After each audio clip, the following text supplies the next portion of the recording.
Now it's like it needs to actually. I'm waiting for Google to catch up. This is a problem. Welcome back to the TYF Debrief. I can't. Can you say it? Say it fast. TYF Debrief. I really got to think about it. I really like. I was afraid I was gonna get like the DC and TYF mixed up.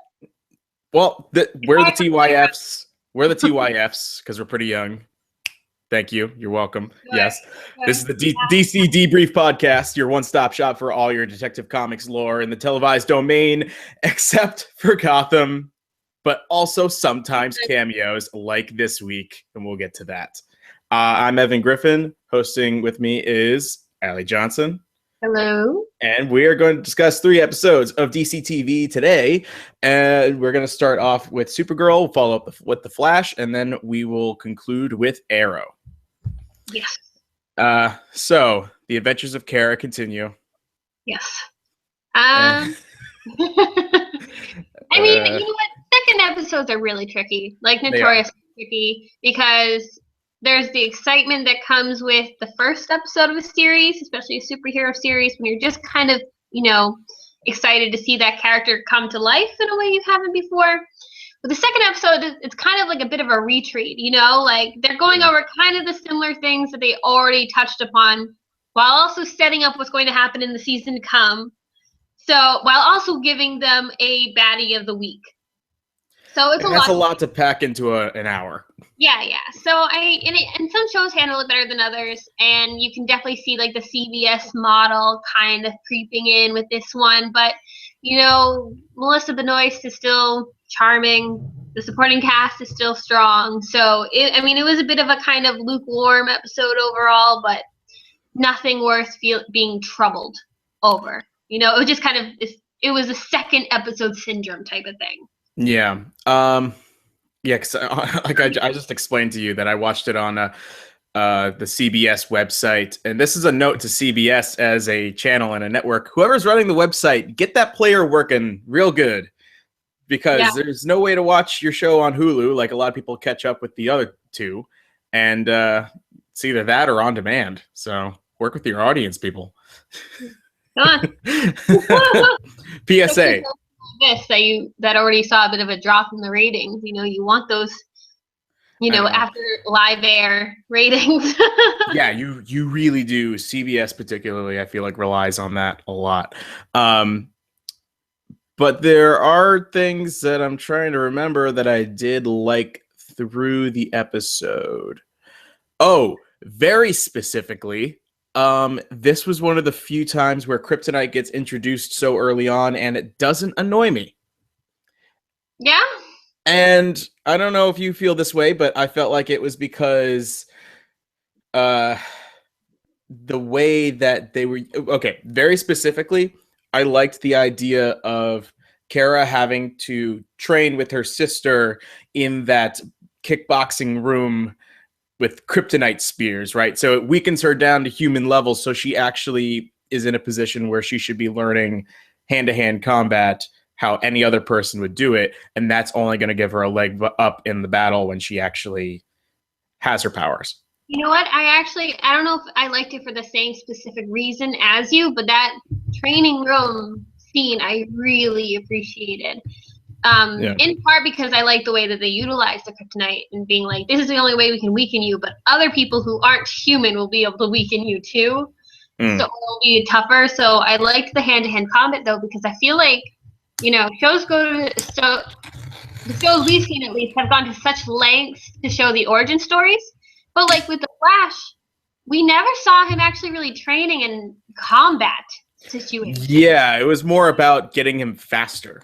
Yeah, and you would think that, he's had to go hand-to-hand with quite a few of the metahumans. And, it wouldn't have hurt for them to show that he didn't just magically grow fighting abilities and that he trained for it. So I like that they're going that route with Kara, and they're like, you're super strong, sure, but you need to be able to handle yourself, too. To be fair, Harrison Wells had some ulterior motives with making him go as fast as soon as possible. Sure. But I think in general, some of the But now we got stuff like Jay Garrick showing him how to do the lightning hurl. Like he's slowly gaining more skills. Yeah, no, I don't like it when somebody becomes a hero and naturally knows how to fight. You know, it's a small thing you can get over. You know, because you're already watching a superhero show, like your disbelief is suspended as it is. But it was just a really nice touch to actually see in a superhero show like this. So I really like that scene. I don't know. How are you feeling about the supporting players? I'm really liking James Olsen so far. I think that he is the Diggle of the cast, not because he's black, but because he is the guy you can go to in that cast to be a voice of reason. Yes, and he has like the maturity of Diggle. I get that. I can't remember her other friend's name. I really still can't. It's Win because it's such a bizarre. I've never heard that name before. It just I keep thinking it's something else, but yeah, it's Win with an H, with like Quinn. Quinn? No, just Winn. Evan. That's weird. I did think I thought the chemistry between Supergirl and James was fantastic. Yes. I was like, okay, we don't need any love triangles. This is like a done deal. Let's just say it. Like, they have the most chemistry. I see it. Like, you know, we don't need to go through romance subplots. Let's just have them be the end game and be done with it and have her have other plot lines. Maybe besides, I mean, he's good friends with Clark Kent already, so they could just have like a Christmas special movie that's Christmas with the Kents. But and then that'll become really complicated and destructive. Yes. Sure. I totally just derailed that. Continue. Totally did. We need to like rewind here for a second. But yeah, no, that was my point. I'm just like, I'm kind of sick of romance, but I'll get to that later with like The Flash. But ooh. Oh. But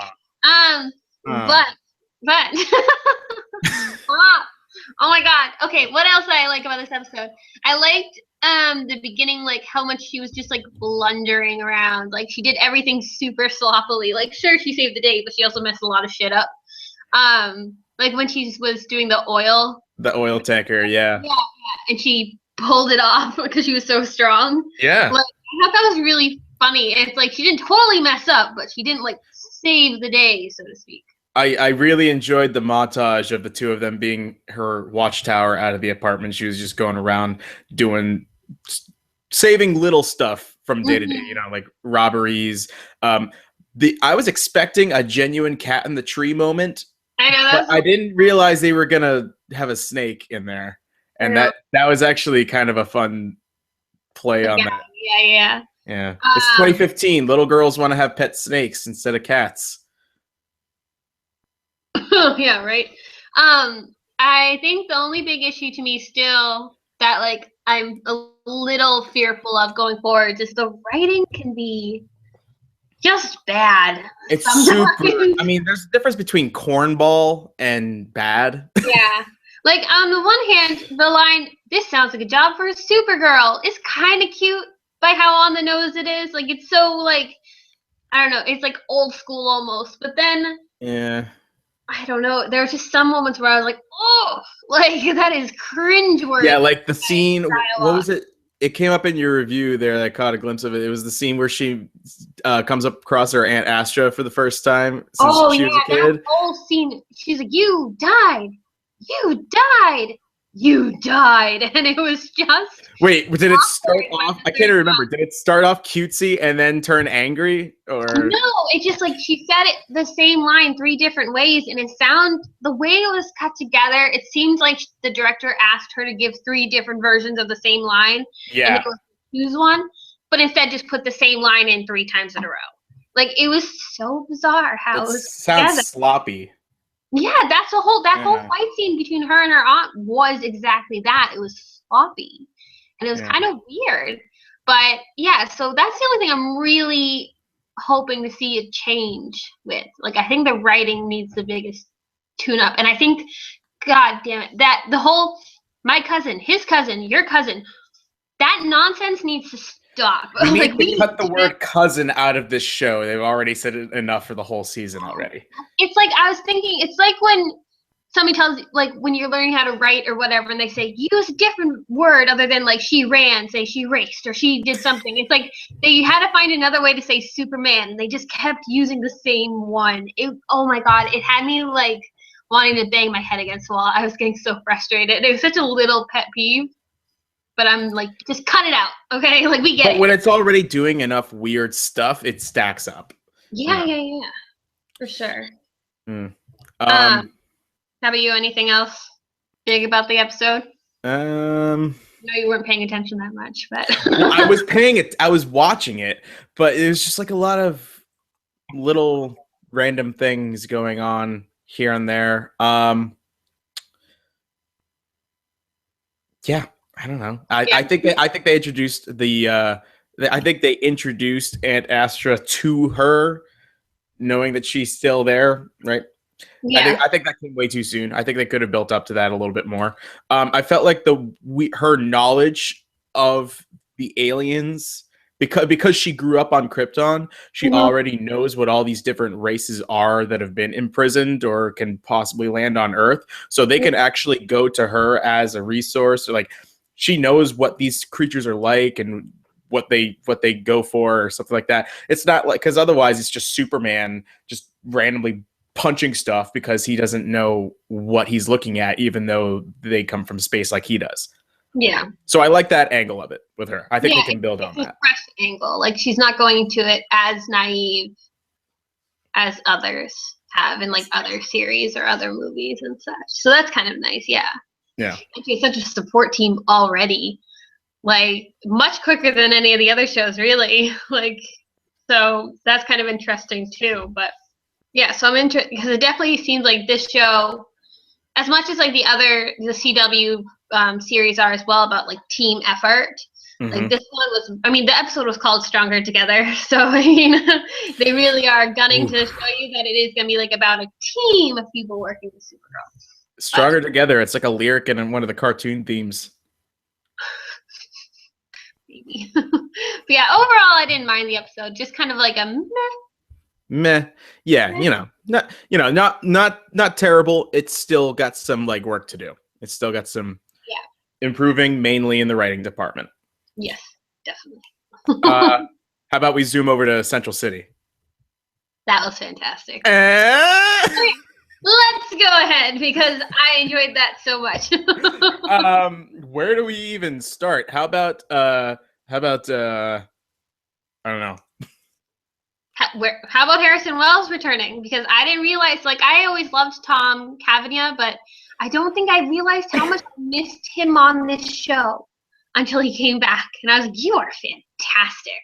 And he's technically playing a completely different character here, too. Exactly. He's kind of, like Cisco says, kind of a dick. So yeah. Instead of just being deceivingly evil, he's just a straight up dick. Yeah, which is kind of nice. So, like, because he gets to play with something different. And, how would it have been interesting if he had come back and been the super nice guy that everybody wanted to get along with? Nah, that's too easy. Like, so, I don't know. I just thought it was really interesting. And I think he just has a fantastic screen presence. And I think him working off of Grant Gustin and working off of Carlos Valdez is always, like, fantastic for the show. Now, I don't know if you felt this way, but his relationship and his rapport that he has, the biting arguments between him and Jay Garrick feel very reminiscent to me of the dynamic between Superman and Lex Luthor. That classic, like, he doesn't see how he's done anything wrong, or at least he wouldn't admit to it. And here's the hero standing there telling them how wrong he is and how terrible he is. And they're all like, he's helping us. What are you doing? Yeah. I can't say I know that much about the Lex Luthor Superman dynamic. Like, I know you watch Smallville, so you have.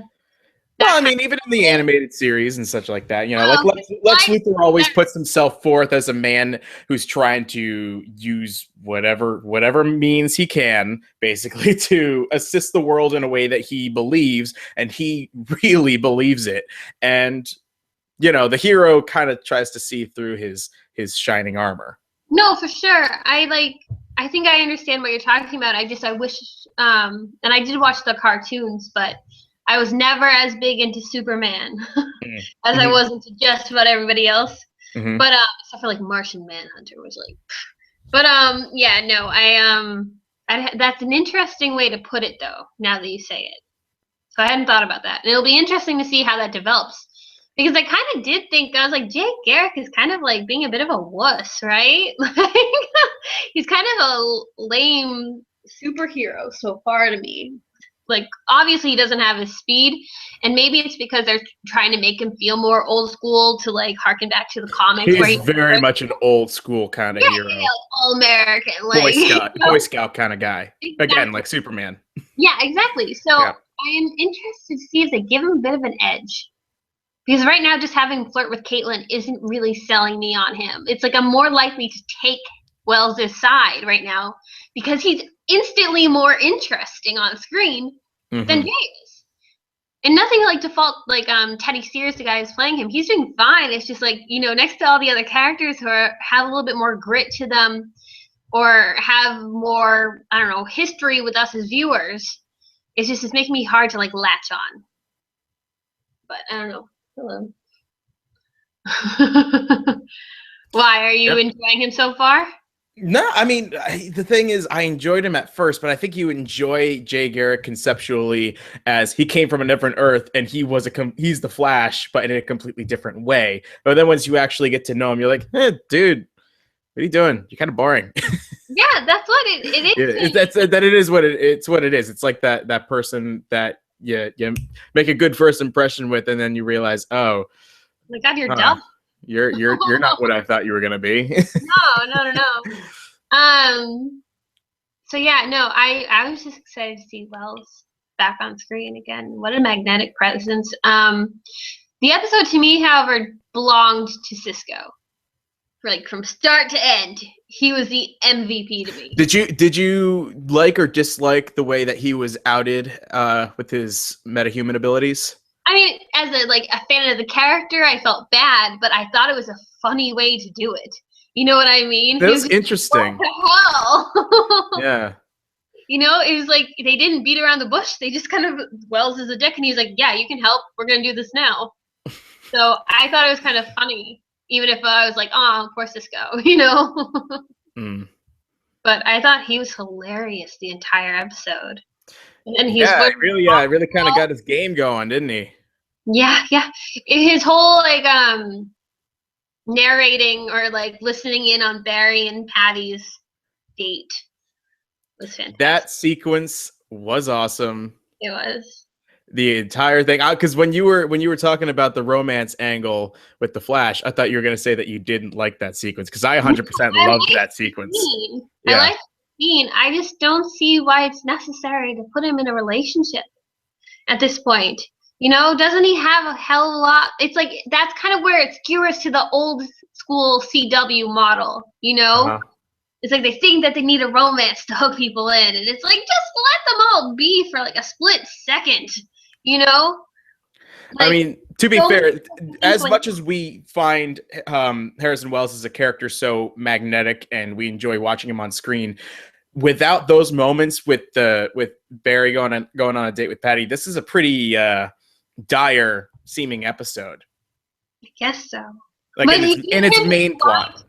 Even him being blind in the lab had me laughing though because that was amazing, hilarious, fantastic physical comedy there. Yeah, I really was laughing at that. But yeah, I don't know. Did you like the episode? I did. Yeah, no, I liked it a lot. All those things that you were saying, things I was saying. It's I think altogether it was probably what my favorite episode of the season so far. Oh, so you're just letting me run my mouth? Yeah. Thanks. Sure.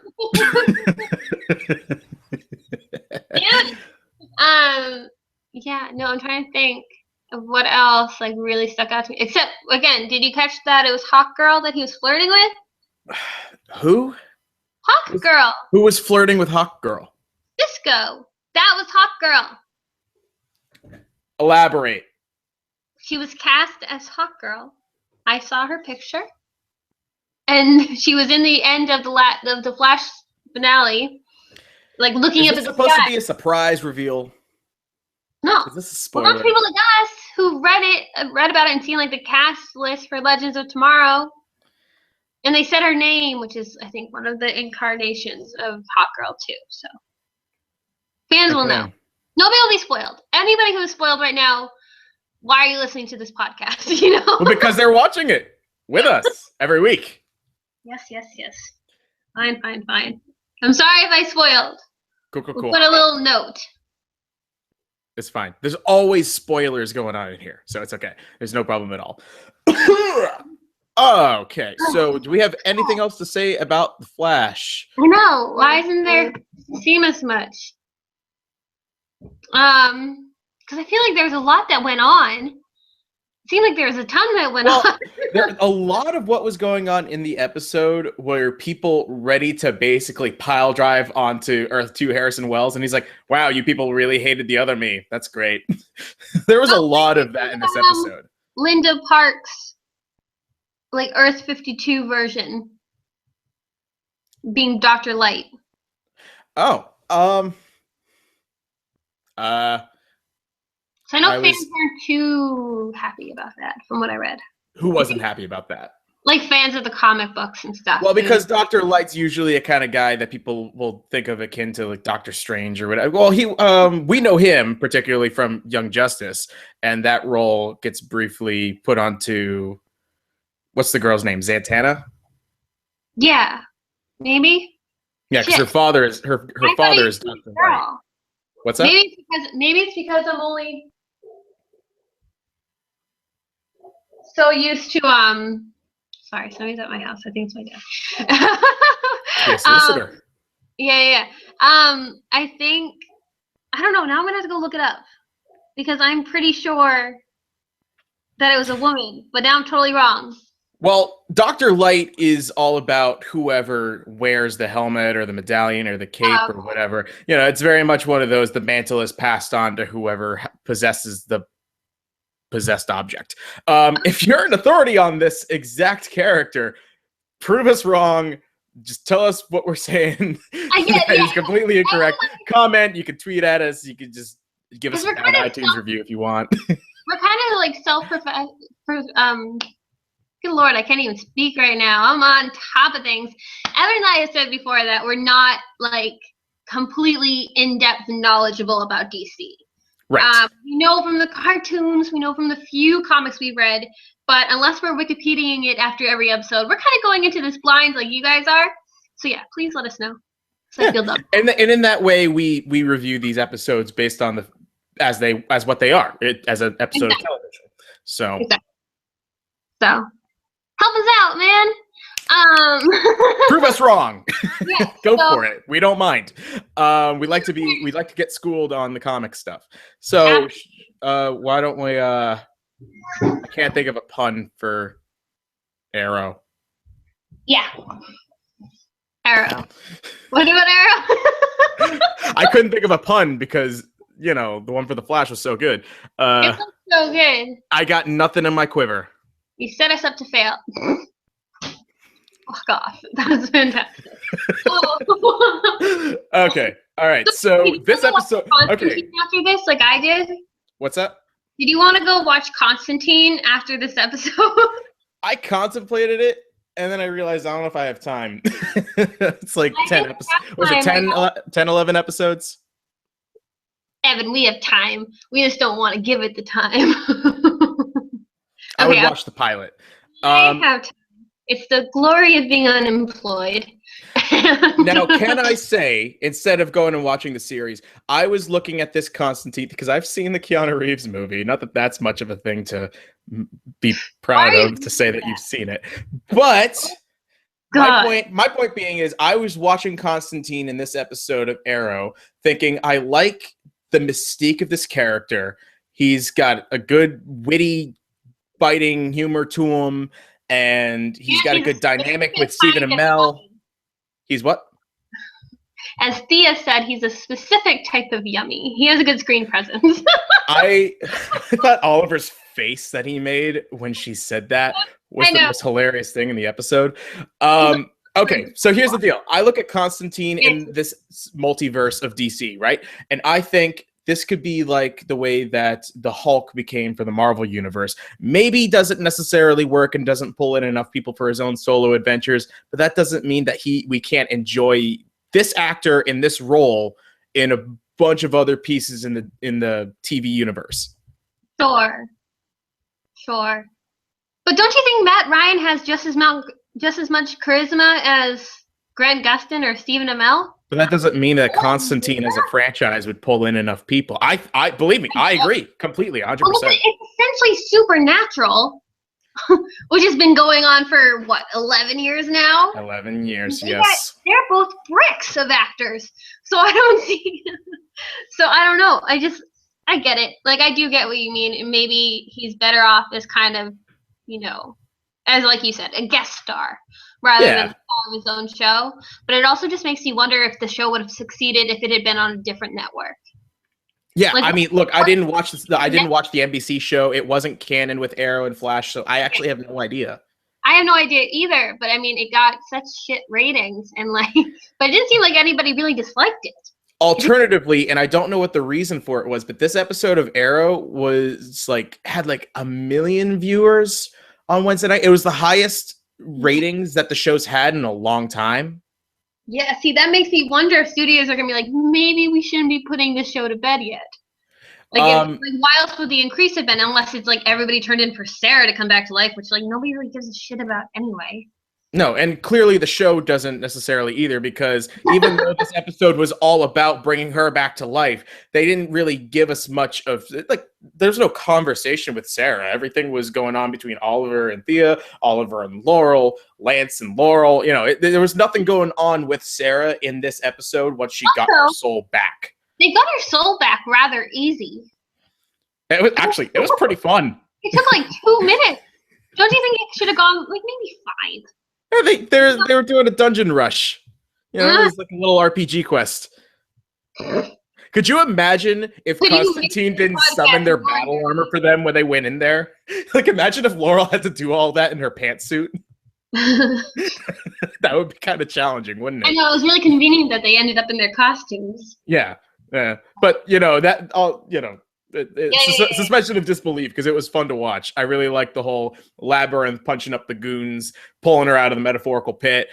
I thought that I personally, even though I've been annoyed all this time about the plot to revive Sarah, the Constantine cameo, that sequence, and the emotional payoff for the rest of the characters, I thought it was kind of worth it for this episode. Yeah. And also, there's gonna be more lady superheroes now on the show. Woot woot. Yes. Success. What I know. else? They're all leather clad and fantastic except for Diggle. Diggle's storyline. What's that? Diggle's what? Storyline with his brother. What about that got wrapped up pretty quickly. It's a lot of stuff that we've been talking about have already been kind of seemingly wrapped up, which is weird. So Lance is definitely the one who's going to die, though. Are we all pretty certain about that? It's hinting at that. I was thinking for a little while it might be Thea, because she was saying to Sarah when she was getting choked out in the bed, I want you to do it. And she's like, oh, Sarah's has to kill me for the bloodlust. But that doesn't mean Oliver's family would be dead.